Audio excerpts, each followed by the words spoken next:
Everybody knew in the 80s, cops were getting shot, cops were getting stabbed, cops were getting, constantly. And I would come home with a black eye, come home with this. We had an incident this is long before I met my wife. I locked up a gangbanger, and it was a funny story. I was actually working in the task force at the time. I lock up a gangbanger, and the guy tells me that I'm a dead man. You're a freaking dead man. I said, I'm a dead man? Dude, right? You don't even know who the hell you're dealing with. So at that time, I'm living with my aunt and uncle because I just got a policeman. Actually, it wasn't the task force, it's the 5-0.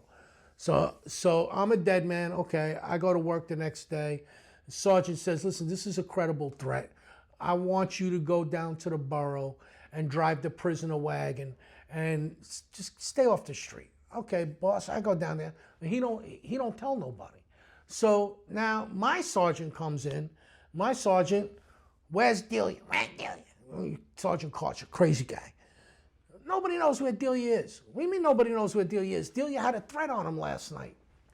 Oh no. So now nobody can find me. The sergeant that sent me to the borough went home. Nobody knows where I am. I never missed a day of work in my life, ever. Delia, where? Next thing I know, my aunt's getting a knock on the door. Listen, your nephew, there was a death threat against him. They were going to kill him. He didn't show up for work. They're all looking. My uncle, being my uncle, and wasn't playing. Give me the name of this drug dealer. Give me the name of this gangbanger. Chris got a family too. Now the NYPD is trying to stop my family from going after this guy's family. So I'm driving the prison wagon, not knowing any of this going on. I walk into the borough, and all of a sudden, the emergency teletype goes off. The paper's popping up. What's going on? Oh, shit. What? What's happening? Fucking gang gotta grab the cop. I'm like, oh, what gang? I look, citywide thing. And the guy's, as I'm reading it, the guy's looking at me. He's like, you're the cop. You're Delia. I'm like, I ain't taking nowhere. Call up there. What the hell is going on? Where are you? I'm driving a prisoner wagon, Sergeant. My aunt's screaming, crying, So, but that's what made it real to them. They're like, holy shit, like, this is real. And then my uncle Jerry, God rest his soul, nephew, come here. This guy played both sides of the world. You have a problem like that, you come to me. You let me know if you're getting a threat. Uncle Jerry, I'm wearing a badge. I can't have you go and chase.